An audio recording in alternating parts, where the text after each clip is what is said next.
안녕하세요. 트렌드 분석가 김영석입니다. 오늘은 주 4일 근무제 얘기를 해볼게요. 주 4일 근무라는 말을 듣는 순간 어떤 사람들은 아니 이렇게 놀아서 되겠어? 주 4일 하다가 정말 회사가 망하면 어떡해? 경제 망하면 어떡해? 이런 생각하는 사람도 분명히 있을 거고, 어떤 사람은 주 4일 얘기하면 오 하루 더 노니까 너무 좋다 할 수도 있겠는데요. 주 4일제에 대한 얘기를 우리가 한번 생각해 볼 이유가 있는 게요, 이미 수많은 나라에서 이 논의를 본격화시켰습니다.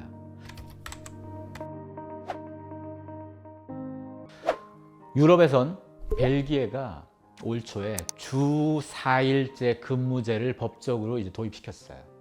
주 4일 일래요, 벨기에 사람들은. 근데 여기서 주목할 건 뭐냐? 노동시간이에요. 38시간. 4일 동안 38시간 하는 거니까 하루에 9시간 반 하는 겁니다.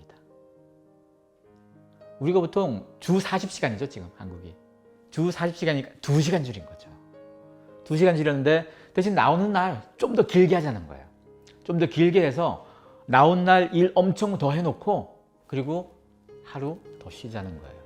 엄밀히 따지면 핵심은 딱 하나입니다. 우리가 하루 더 놀자, 이게 핵심이 아니고 5일치 할 일을 4일치에 끝내자가 핵심이에요.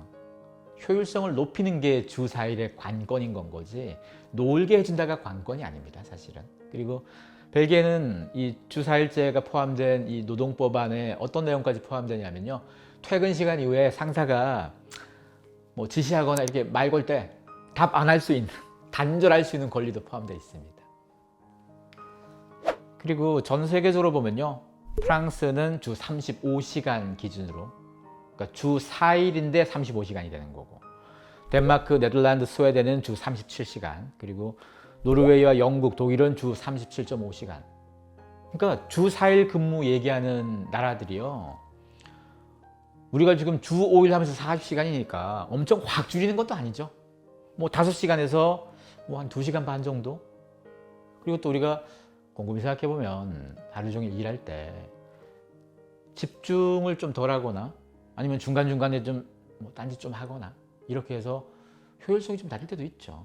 이런 부분들을 조금만 개선시킨다면 가능할 수도 있지 않겠습니까? 모든 나라들, 이미 일본도, 심지어 일본도 그래요. 일본이 전 세계에서 과로사라는 말을 만들어낸 나라잖아요.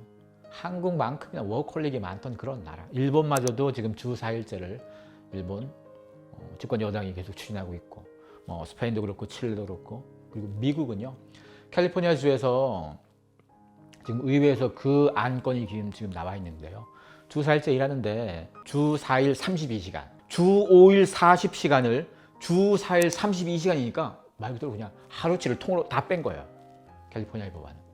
이는 조금 뺀 정도가 하루 통으로. 물론 여기에서도 이렇게 하고 임금 삭감은 또 안 돼요. 그러려면 진짜 4일 동안 엄청 열심히 해서 5일치를 해내야 돼요, 무조건. 주 4일로 하루를 놀게 되면 선택지는 2가지밖에 없을 거예요. 하루 줄이는 대신 여러분 월급 20% 깎아줄게. 여러분 월급 20% 덜 받겠습니까? 아니면 하루 줄이는 대신 일 내가 그만큼 다 해놓을게. 이거 둘 중에 하나를 선택하시면 되는데요, 후자를 많이 선택하실 수도 있고, 어떤 사람에 따라서는 워라밸 중요하시면 전자를 선택할 수 있을 겁니다. 전 세계에서 이런 흐름들이 계속 나오고 있어요. 사실 일본의 지금 집권 여당이 자민당이잖아요. 자민당이 수십 년째 계속 자민당이에요, 일본은. 가장 일본의 보수 정당, 일본의 보수 정당마저도 주 4일을 밀고 있어요. 아마 우리나라에서 주 4일 얘기하면 이거 싫어하는 사람들 중에서 보수적 관점 가진 사람들 꽤 있을 수 있을 텐데요, 일본의 보수 정당이 주 4일을 얘기하고 있습니다. 우리나라에서 주 4일에 대한 관점 한번 다시 생각해 보자는 얘기예요. 제가 일본 얘기를 왜 들었냐 하면, 우리랑 굉장히 비슷한 구조도 있고, 거기다가 노동을 바라보는 태도, 노동시간, 우리처럼 굉장히 일 많이 시켰던 나라, 그 나라가 이 변화를 받아들이려고 하고 있고, 일본의 보수 정당도 나서고 있고, 거기다 일본의 수많은 대기업들이 지금 시범 적용 많이 해보고 있습니다. 이런 이유가 뭐겠습니까? 이렇게 해서 효율성을 높이고 일 더 잘 시키려고 하는 건 거지, 일 덜하고 놀자 이러려고 하는 게 사실 아니에요. 영국에서 지금 시뮬레이션 하나 되고 있는 것 중에 하나가요, 영국이 올 1월부터 한 30개 영국의 기업들이 주 4일제를 지금 적용해서 시범 적용하고 있어요. 이걸 뭐 옥스퍼드하고 캠브리지가 이 결과들을 계속 지금 연구 관찰하고 있는데요. 주 4일 해봤더니 일도 괜찮게 되더라. 주 4일 했는데도 불구하고 주 5일치에 비해서 성과가 차이가 없더라. 이런 결론이 나오면 주 4일 무조건 밀 수 있는 거고, 해봤더니 일이 안 되더라. 이러면 또 달라지겠죠. 이걸 지금 시뮬레이션 하고 있는데요. 여기에서 가장 중요한 핵심이 뭐냐?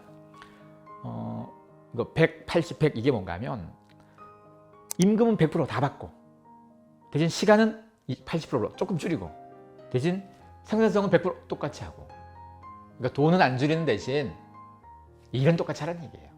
이 모델이 자리 잡게 되면 아마 주 4일제 논의가 훨씬 더 원활하게 이루어질 수 있겠죠. 국내에서도 지금 주 4일제 하고 있는 기업들 꽤 있습니다. 뭐 IT 기업 중에도 있고 스타트업 중에도 있고요. 심지어 일부 대기업도 하고 있어요. 주 4일제 아니면 주 4.5일제 하고 있습니다. 그래서 주 4일제라는 것이 뭐 저기 복지 잘 되는 저 유럽에 있는 어떤 일부 나라에서만 이게 아니에요. 이미 일본마저도, 그리고 한국에서도 이미 꽤 많이 하고 있고, 그리고 조사를 해보니 한국에서도 이런 태도가 많았어요.